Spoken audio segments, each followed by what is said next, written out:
Hey guys, hope everything's going well. You guys know the drill. Smash the like button, subscribe if you haven't, comment down below.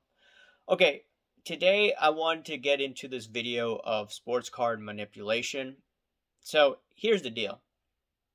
I was watching Vegas Dave's video on sports card manipulation. He interviewed this one guy from InvestiCard. They were having a discussion about sports card manipulation. They're talking about InvestiCard's business model. Vegas Dave was actually blasting his model. He was being very blunt and upfront. And I think Vegas Dave was right. I think InvestiCard is going to have some sort of issues if the market comes crashing down in the next few years. So, that being said, we have to look at what Vegas Dave was saying. He was saying that Gary Vee is manipulating the Michael Jordan Fleer 86 market. Some people on my comment section think that he is definitely doing it.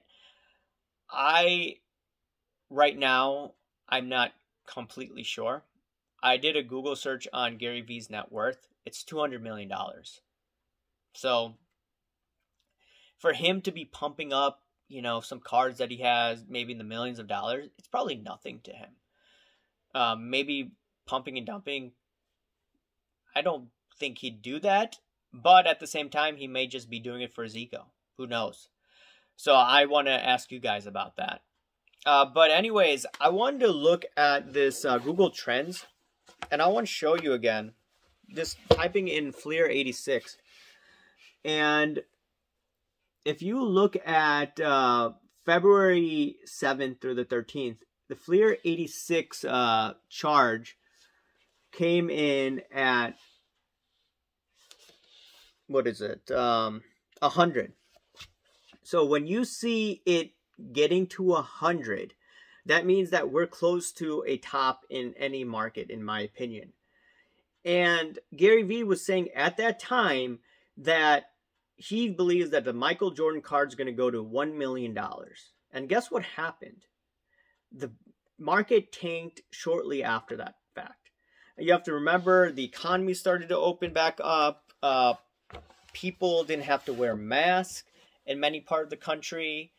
And now we have everything opening back up. No mask, but the mask will come back. It's already happening in places like Atlanta. But anyways, so I'm just looking at that. And it appears that Gary Vee, he just had his timing completely off. And that happens to a lot of us. We don't get the stock prices right. We don't make good investment decisions. I've done that plenty of times. Gary Vee has a good track record.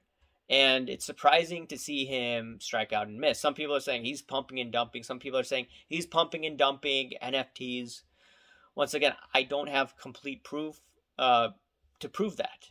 I don't have all the data to do so. Vegas Dave accused him, saying that you're pumping and dumping, or Gary Vee's pumping and dumping. And it's quite interesting. He was also saying that Gary Vee was going to the Nationals, and then he came up with an excuse that he couldn't go because of some family issue. And Gary Vee was talking about, yeah, I'm going to buy every Michael Jordan card. He had a strange video. He's going to buy every Jordan card. He was also talking about how he felt people shouldn't worry about using the word and or. One of the most bizarre videos that I've seen, thanks to a commenter that told me about it, and I watched it. So it was just strange. Maybe he has his ego hurt that he struck out on the Michael Jordan call and Vegas Dave called him out. Who knows? And he's not at the Nationals. I'm not at the Nationals either. I have to take care of some family things this weekend, and I'm not lying about that. I really wanted to go. It's not a pricing issue. It's, what, $30? Just park my car in Rosemont. Could see my parents. So I definitely wanted to go, but there's just some things going on here where I have to attend to, where I can't leave for more than, 5 to 6 hours. And I want to spend the whole day there. But he was also talking about how he, not Gary Vee, but Vegas Dave is the GOAT. He always calls himself the GOAT. I find it strange he calls himself the GOAT. I always look at people that call themselves the GOAT. LeBron James, or he called himself the GOAT one time, I believe. There's Simone Biles. She had a logo of the GOAT. And we know what happened with Biles this week. And I'm looking at Vegas Dave. He's saying he's the GOAT. I'm like, you're not humble. That's my initial thought. Michael Jordan, he always paid homage to Jerry West. He always said that it's inappropriate for him to talk about who's the GOAT. So you see the real GOAT, MJ. If you look at Tom Brady, they don't usually talk about that stuff. Maybe behind closed doors, but in public, they never talk about that. So I'm a little not suspicious of Vegas Dave. I question him. He was also talking about Derek Carr, and some people may say that he was manipulating Derek Carr cards. I don't know, to be honest. Regardless, he said that he made a good call. He did when it came to the Mike Trout card. He bought it at $400,000. He sold it last year at what, a few $1 million. And he said he got lucky. Well, he did get lucky in the sense that it's money printing. I'm looking at the M2 money supply. It's at the Federal Reserve, St. Louis Federal Reserve. And if you could see, let me move this up maybe. Yeah, okay. So you could see that the money supply steadily went up. And then with COVID happening, the lockdowns, all of this money printing happening, people started to get into sports cards. This was where Vegas Dave probably sold his card at. And because the market was right, or because the market started to get right because of Michael Jordan documentary and whatnot, you saw Mike Trout's card sell for a ridiculous amount of money. And Vegas Dave definitely made a good trade in that situation. So I'm just looking at it from a perspective that, okay, Vegas Dave made a really good call. But in terms of Gary Vee, I'm not sure if he's actually manipulating the market. If he's really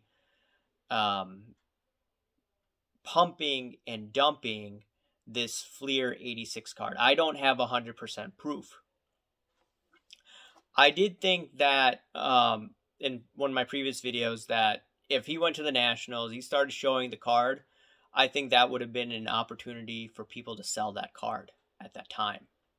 You know, I called it the Gary Vee pump. You know, and I think I didn't question marks. But regardless, Gary Vee's not at the National. And we see accusations that he's pumping and dumping from Vegas Dave. Now, I want to hear your thoughts about that. Last thing that I do want to comment on, there was a Michael Jordan card sale for over $800,000 on PWCC auctions. PWCC, what they do sometimes is they determine that if a card is in the top 5%, they're going to say it. And from what I have heard, that card was definitely a great PSA 10 card. So, granted, it made sense why that card sold higher. One time I sold a Mickey Mantle 1969 name in yellow PSA 7 card. Usually that sells for $400, $500 at the time. But because PWCC said that it's in the top, 15% of vintage cards of that particular grade, that means that it got a higher sale. And I sold it for maybe 900 something bucks. I got maybe 830 bucks or something like that. So ultimately, PWCC, if they're expert graders or card people, determine that a card is worth much more, then they're going to say that. And that gives the card a boost. And that's what gave the Michael Jordan Fleer 86 card a boost. That doesn't mean that all Fleer 86 cards are going to sell at that amount. And we have the convention right now, so we don't actually have all the sale figures out there. We'll maybe find out later this week what's going on with that. So that's just my thoughts. I do believe that Vegas Dave is going to be right about 2024. The whole system's going to collapse by then. Sports cards are going to collapse by then. By then. I do believe that he's going to be buying up cards when the crash happens. And he's going to be ripping on all these sports card channels. He's going to be ripping on Gary Vee, etc., etc., etc. Anyways, guys, let me know what you guys think. Smash the like button. Subscribe if you haven't. Comment down below. Comment down below, guys. Thanks. Bye.